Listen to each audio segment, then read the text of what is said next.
Across cultures and economies, hard work is considered a moral virtue. It is praised in classrooms, rewarded in workplaces, and admired in families. People are often told that as long as they work hard, success will eventually follow.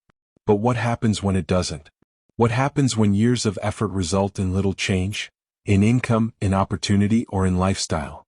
This is not just a philosophical question. It's a practical one. In today's economy, dominated by rapid automation, shifting job markets, and global competition, effort without adaptability is no longer enough. The assumption that effort alone guarantees upward mobility has become increasingly disconnected from reality. Let's consider a familiar story.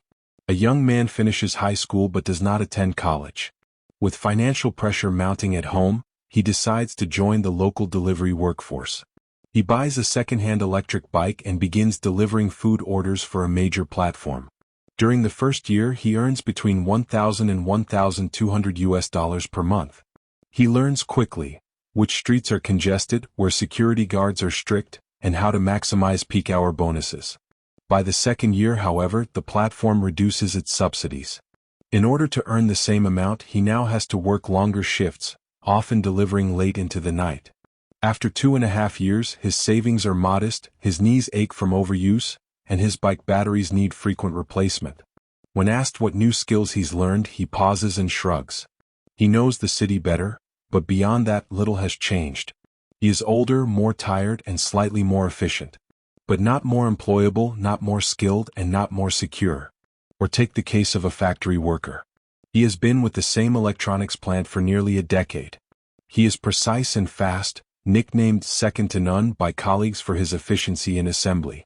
Every year, he passes the internal performance assessments with ease. But then, one quarter, the company installs an automated screw fastening system. Overnight, his core task is replaced. He's asked to assist with the new machinery, but the manual is in English, and the interface relies on programming logic he doesn't understand. Unable to adapt, he is reassigned to a lower-paying position. These stories are not uncommon. They reflect a deeper truth. Hard work that isn't paired with continuous learning and adaptation may sustain a person, but it will not elevate them. The pace of technological change means that many jobs evolve faster than people do. Platforms adjust algorithms. Factories upgrade equipment. Businesses outsource or automate tasks to reduce costs.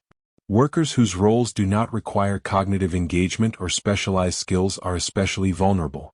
The demand isn't for more muscle or longer hours. It's for flexibility, problem-solving, and up-to-date technical knowledge. Yet many individuals delay investing in themselves. They tell themselves they will start learning next year, or after saving a bit more. But time passes quickly, and so do windows of opportunity. Physical energy declines. Financial needs increase. And the job that was supposed to be temporary becomes permanent. Worse still, it doesn't help them grow. They're busy, but not advancing. This is the silent trap of unskilled labor in a modern economy. It offers short-term stability but no long-term progression. To be clear, this is not a dismissal of manual or entry-level work. Every job that contributes to the functioning of society deserves respect. But workers must recognize whether their current position is also preparing them for future roles, or keeping them locked in place. The distinction lies in whether the work is building transferable value. A delivery driver who learns basic logistics software, customer service strategies, or urban planning principles is expanding their capabilities. A technician who studies how automated systems function, or who practices basic coding, is future-proofing their role. A warehouse operator who understands inventory algorithms and supply chain modeling can rise into planning or management. In contrast, those who only perfect repetitive motions, without understanding the systems around them, may find their jobs disappear before they do. The global job market increasingly rewards what cannot be easily replicated: creative thinking, system-level understanding, and complex problem-solving. Skills that are rare, not because they require genius but because they require consistent effort to learn, are becoming economic levers. These include everything from financial modeling and mechatronics to foreign languages, UX design, and data analysis. This is also visible in compensation differences. An unskilled laborer may earn $400 to $500 per month. A trained network technician or automation engineer in the same city might earn between $20,000 and $30,000 per year. That's a multiple of 4 to 6 times more, based not on effort but on capability. The more directly someone can solve expensive problems, the more they are worth to an organization. Learning doesn't have to mean returning to school. It can happen informally, watching tutorials, joining forums, attending workshops, or simply being curious on the job.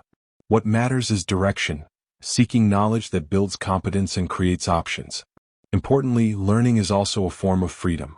The more you know, the less dependent you are on a single employer, platform, or tool.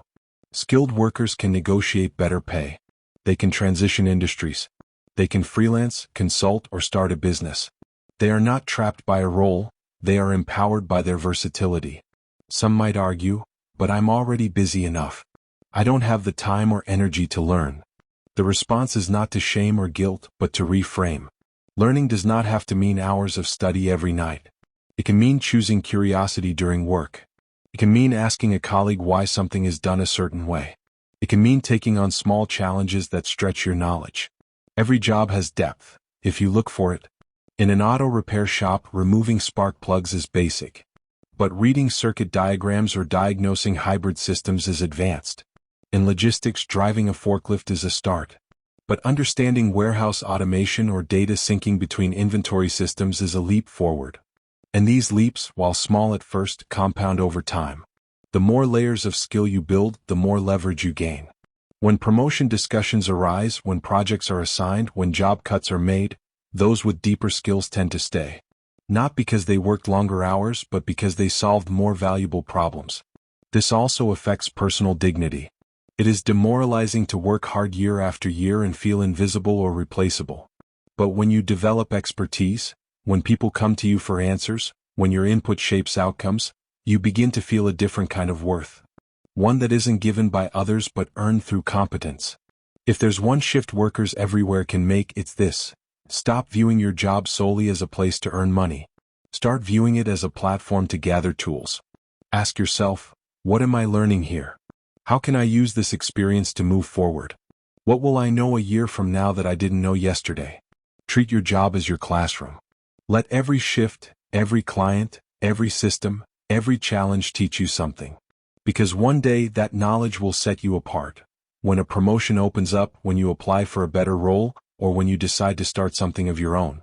Ultimately, effort is still necessary. But effort directed toward learning is what changes lives. Skill is what turns time into leverage. And growth is what turns hard work into opportunity.